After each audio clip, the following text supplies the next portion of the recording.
برادران ملت اسلامیہ، یہ تو تمہیدی گفتگو تھی،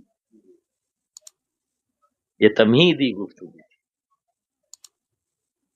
باب العلم کانفرنس ہے، اور اس بات میں کوئی شک اور شبہ نہیں، مسلم ہے یہ حقیقت کہ بعد نبی صرف ایک ذات جسے ہم علی کہتے ہیں، صرف ایک ذات ہے جو دنیا کے ہر سوال کا جواب قرآن سے دے، بے شک، سبحان اللہ، قرآن سے دینے والی ذات کا نام ہے علی، واہ واہ، اور کوئی علوم، وہی کہا نا، وہ قرآن سے دینے والی ذات، اسی لیے سوال محمل لگ سکتا ہے، جیسے کہ ابھی کہیں میتھمیٹکس قرآن میں علی جواب دے رہا ہے نا، تو ہے، ہم میں صلاحیت نہیں ہے بھائی کہ ہم سمجھ سکیں، کیونکہ قرآن کا لفظوں کا ترجمہ کر لیا، لیکن کتنے لوگ ہیں جو علم الاعداد کے مطابق قرآن کو سمجھے ہوئے ہیں، خود اس کا ایک ترجمہ علم الاعداد کے مطابق بھی ہے، ایک بہت بڑا سمندر پھر سامنے آ جاتا ہے جسے سمجھنا آسان ہے، تو آسانی کے لیے ہمارے لیے رب تبارک و تعالیٰ نے اور اس کے حبیب نے باب العلم عطا کر دیا۔ باب العلم کا جواب جب ہمیں یہ پتا ہے کہ علی وہی بولتے ہیں جو قرآن میں ہے، علی کا ہر جملہ قرآن سے استفادہ لے کر ہوتا ہے، تو پھر علی کے ہر جواب کو ہم مان لیں کہ قرآن سے ہی آیا ہے۔ یہ ہمارے اندر صلاحیت نہیں کہ ہم نہیں جان پائے کہ علی نے قرآن کی کس آیت سے لیا، کہاں سے لیا، یہ ہمارے پاس صلاحیت نہیں، پر علی نے تو لیا۔ واہ واہ واہ، علی کے پاس ایک واقعہ بتاؤں، کئی چیزیں اس میں آپ کو نکل کر آئیں گی، اسی لیے ذکر علی کرتے رہا کرو تاکہ علم میں اضافہ ہوتا رہے، سمجھے نا، اور یہ عبادت بھی ہے، اور کیوں نہ ہو عبادت، ابے دین پر چلنا ہی تو عبادت ہے، دین کا کام کرنا ہی تو عبادت ہے، تو جب علی کا ذکر کرو گے تو ان کے ذکر میں کوئی ایسی چیز ہے ہی نہیں جو دین سے الگ ہو، ابے دنیا ہو تب ٹائم ویسٹ ہونا، علی کا ہر لمحہ، ہر ادا، ہر بولی دین ہے، اس لیے ذکر کرتے رہو، ان کی مت سنو جو ذکر علی کو شیعت کہتے ہو، وہ خود گمراہ ہے، دوسرے کو کیا گمراہ کہیں گے۔ ذکر علی عبادت، قرآن کی آیت پڑھنا بتاؤ کیا ہے؟ کچھ اور ہے، اور قرآن کا ترجمہ پڑھنا کچھ اور ہے، قرآن کا ترجمہ پڑھ لے تو اور قرآن کا ترجمہ کر کے سمجھ لیں تو، قرآن کو دیکھنا عبادت، قرآن کو پڑھنا عبادت، قرآن کو یاد کر لینا عبادت، قرآن کی تلاوت کرنا عبادت، قرآن کو سمجھنا عبادت ہے نا، اور قرآن میں غور و فکر کرنا بھی عبادت، کیا بات ہے نا۔ کہاں کے لیے پڑے ہو بھیا، کہاں سے فارغ ورغ ہوئے ہو، ٹیں ٹیں ہر وقت کرتے رہتے ہیں۔ ابھی ایک صاحب نکلے کہنے لے، دیکھیے اب تک علماء مشائخ سب یہ کہتے رہے کہ میدان حشر ہوگا، کرسی لگے گی میرے آقا کی، وہ تشریف لائیں گے، لیکن کدھر بیٹھے ہوئے ہیں، محشر میں تو سب ڈھونڈ رہے ہوں گے، ایون وہاں تو یہ بھی ہے کہ جب امت پریشان ہوگی تو نبیوں کے پاس بھی جائے گی، وہاں سے بھی جواب ایک ہی آئے گا، نفسی نفسی الی غیری، سب نفسی نفسی کو، جاؤ دوسرے کے پاس، مجھے اپنی فکر ہے، جاؤ دوسرے پاس. یہ تو انبیاء سے بھی جواب آئے گا. ایک عجیب و غریب ماحول بھائی، کیونکہ رب جلال میں ہوگا. پھر حالات ایک دم سے ماحول بدلے گا. معلوم کیسے بدلے گا؟ جھنڈا اٹھے گا. جھنڈا، علم، سمجھے؟ علم، علم آئے گا. وہ علم علی کے ہاتھ میں ہوگا، اور جیسے ہی وہ علم بلند ہوگا سارے محشر میں کھڑے ہوئے اسی طرف ہوں گے، اور جب سب کے چہرے اس علم کو دیکھ کر ادھر ہوں گے تب نبی نظر آئے گا. پہلے علی نظر آئیں گے، کیونکہ علی کا کام ہی ہے لے جانا. باب ہے نا، باب ہے نا، تو شہر سے ملاقات بعد میں ہوگی، باپ سے ملاقات پہلے ہوگی. دنیا میں بھی یہی انداز رکھنا، کیونکہ حشر میں بھی یہی ہونا ہے. حشر میں بھی یہی ہونا، کیونکہ وہاں بھی پہلے نظر علی پر پڑے گی، کیونکہ علی لواء الحمد لے کر اعلیٰ. بھائی کہا لفظ بدل گئے تو مانا مفہوم سب بدل دیا، بات تو ایک ہی ہے. تو برادران ملت اسلامیہ، علی زندگی کے کوئی بھی پارٹ کو لوگے سب علم و حکمت والے. کیوں؟ کیونکہ جو بھی ہے سب قرآن سے ہی لیا ہوا ہے. تو دو مومن بندے ایک سفر پہ جا رہے ہیں. چونکہ اللہ کے رسول نے فرمایا ہے کہ دنیا کا ہر مسلمان آپس میں بھائی بھائی ہے، تو وہ دونوں بھائی جا رہے ہیں، مسافر ہیں، انجانے ہیں. ایسا نہیں ہے کہ کوئی رشتہ دار ہیں یا ایک ماں کے پیٹ سے پیدا ہوئے، جا رہے ہیں، ساتھ ہو گئے. ایک تیسرا آدمی مل گیا، سلام کیا، جان گئے کہ بھئی یہ بھی مسلمان ہے، ساتھ لے لیا، اب ساتھ ہو گئے. دوپہر کا وقت ہوا، اب کھانا کھانے کی باری آئی. تو جو تیسرا تھا اس کے پاس کچھ نہیں، بیچارے کے پاس، تو وہ بیٹھ گیا کہ اس کے پاس کوئی چیز نہیں تھی. یہ دونوں بیٹھے، ایک کے پاس 5 روٹی تھی، ایک کے پاس 3 روٹی تھی. دونوں ساتھ بیٹھ گئے، اس کو بھی دعوت دیا، بھائی آ جاؤ. اب بھائیوں نے بلایا ہے تو بھائی انکار کیسے کریں؟ تینوں آ گئے، بیٹھ گئے. تو اب 8 روٹی ہے، 3 لوگوں کو کھانا ہے. تو چونکہ مومن ہے اور مومن کو یہ گوارا نہیں ہوتا کہ انصاف سے خالی اس کی زندگی ہو، تو انہوں نے کیا کیا؟ ہر روٹی کے 3 ٹکڑے کر دیے تاکہ سب برابر کھا لیں.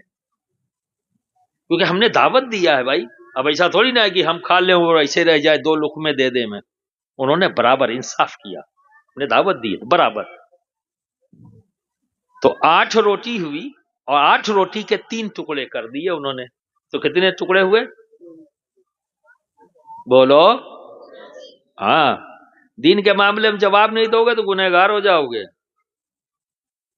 تو کوئی دنیاوی سوال نہیں کر رہا ہوں، ابھی بات دین کی چل رہی ہے، یہی تو سمجھانا چاہ رہا ہوں.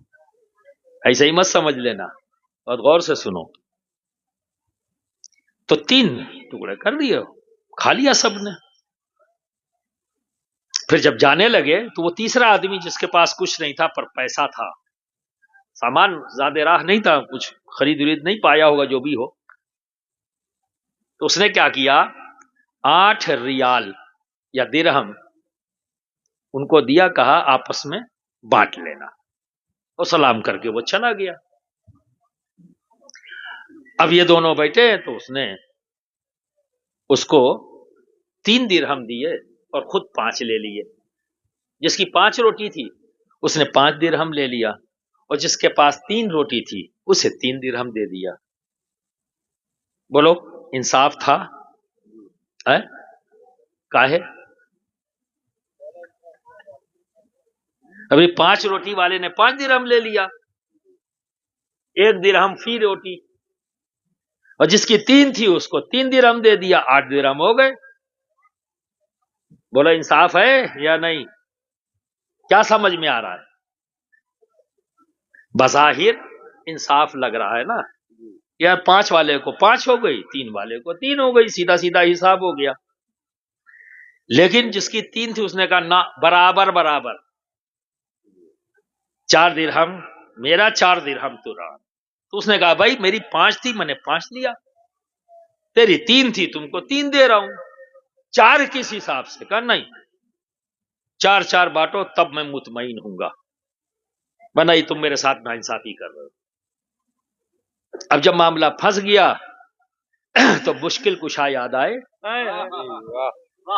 کیونکہ کہیں بھی پھنسو گے مشکل کشائی کام آئیں گے، بے شک بے شک۔ اللہ نے انہیں مشکل کشا بنایا ہے۔ پہنچے تو جو 3 روٹی والا تھا اور 5 روٹی والا، 5 روٹی والے نے کہا کہ اے علی، پورا واقعہ بتایا اس نے، کہا پھر؟ کہا میں نے میری 5 روٹی تھی، میں نے 5 لے لیا، اور ان کی 3 روٹی تھی، ان کو میں 3 درہم دے رہا ہوں، اپنے 5 درہم لے رہا ہوں۔ یہ مطمئن نہیں ہو رہا ہے، کہہ رہا نہیں آدھا آدھا۔ تو مولا علی فرماتے ہیں لے لو، فائدے میں ہو، چونکہ یہ اپنی خوشی سے دے رہا ہے اس لیے لے لو۔ تو بہت سے لوگ جو ہے نا تقوی ہوتا نہیں، تقوی شو کرتے ہیں۔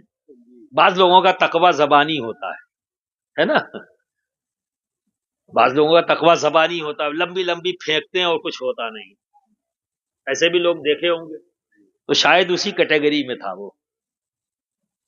تو کہا علی، جبکہ علی نے کہہ دیا تو فائدے میں ہے تو لے لینا چاہیے تھا، میں یہیں سے سمجھ گیا کہ اس کا تقوی زبانی تھا، قلبی نہیں۔ میں یہیں سے سمجھ گیا اس کے جواب سے ہی، کیونکہ علی کے سامنے کوئی فیصلہ دے اور کوئی اس پہ انکار کرے تو اس کا مطلب یہ ہے کہ وہ متقی نہیں ہے، پرہیزگار زبانی ہے۔ تو اس نے جب یہ سوال کیا میں سمجھ گیا تو اس کا تقوی زبانی ہے، یہ تو میرا اپنا ذاتی معاملہ ہے، ہاں اس پر کوئی بحث نہیں، کوئی ورنے لگے کہ یہ کیسے کر لیا، یہ میرا اپنا کرائٹیریا ہے، تمہاری سمجھ میں آئے تو لے لو، نہ آئے تو جاؤ، کوئی پریشانی نہیں ہے مجھ کو۔ اب آگے سنو، اس نے کیا کیا؟ اے علی، جو میرا عند اللہ میرا جتنا حق ہے میں وہی لینا چاہتا ہوں، آپ فیصلہ فرما دو۔ تو فرمایا ٹھیک ہے، جب عند اللہ کہہ دیا تو تیرا 1 درہم بنتا ہے، اس کو 1 درہم دے دو۔ اب تو 3 سے 1 پہ آ گیا، 4 کی لالچ تھی، اور کہاں جا کے اپنا تقوی دکھلا رہا تھا، اسے نہیں پتا تھا کہ باب العلم کے سامنے ایسے ہی زبانی تقوی والے آج بھی کچھ باتیں کرتے، سمجھ گئے نا؟ اور پھر یہاں رک کر وہ بات ذرا وہ مکمل کر دوں، نہیں تو بھول جاؤں گا، یہاں پہ رکھ لوں، تھوڑا سا ذہن تمہارا ادھر ادھر لے جانا چاہتا ہوں تاکہ تمہارا ذہن جاگتا رہے۔ ایک بات میں نے چھوڑ دی تھی لیکن کسی نے کچھ بولا نہیں، تو گردن ہلانے کی عادت پڑ گئی ہے نا، ذرا اس کو بند کرو، کبھی کبھی پوچھ لیا کرو کہ حضرت یہ بات رہ گئی بتائیے، تو تقریر کے دوران یہ ہو جاتا ہے۔ اللہ رب العزت جب نبی آئیں گے حشر میں، نبی کو دعا سکھائیں گے، رب دعا سکھائے گا، سجدے میں جائیں گے اور اللہ کا جلال جمال میں تبدیل ہوگا، اور پھر کیا ہوگا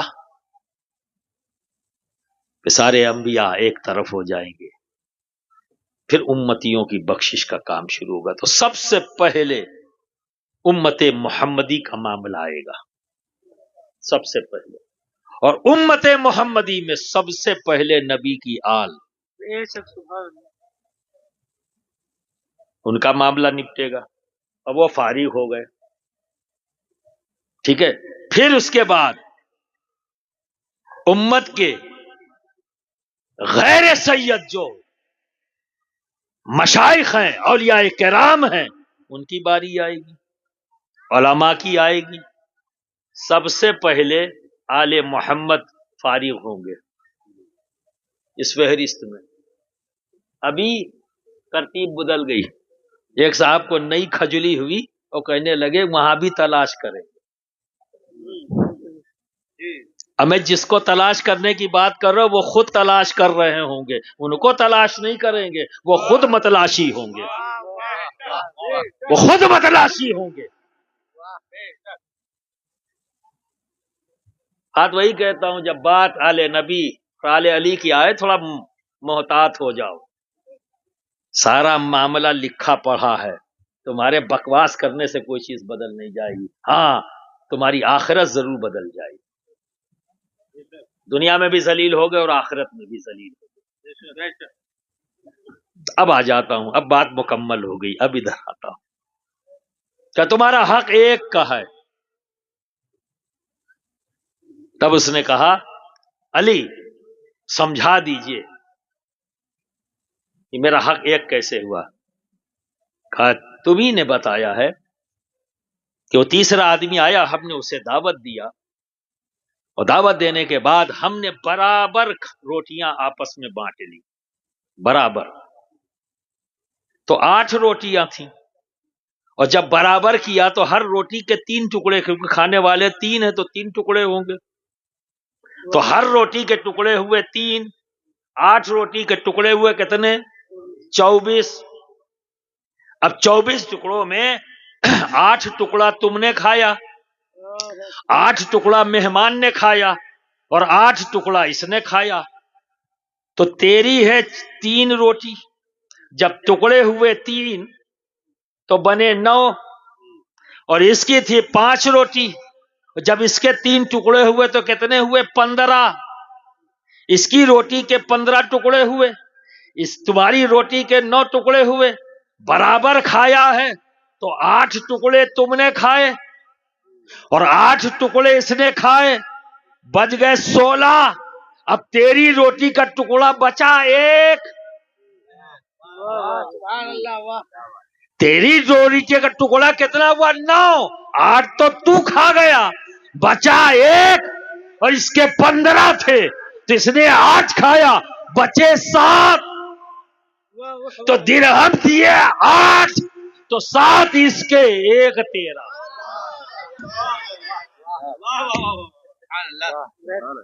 بہت عمدہ، واہ واہ۔ اب یہ بتاؤ اس کو آج کی دنیا میں، آج کی اصطلاح میں کیا کہیں گے؟ میتھمیٹکس،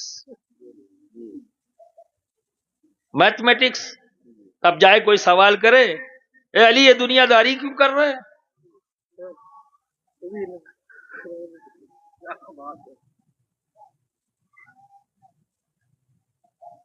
تو برادران ملت اسلامیہ، علی کا ذکر کرنا عبادت، علی سے جڑی ہوئی ہر شے کا ذکر کرنا عبادت، تو باب العلم ہے، ٹھیک ہے۔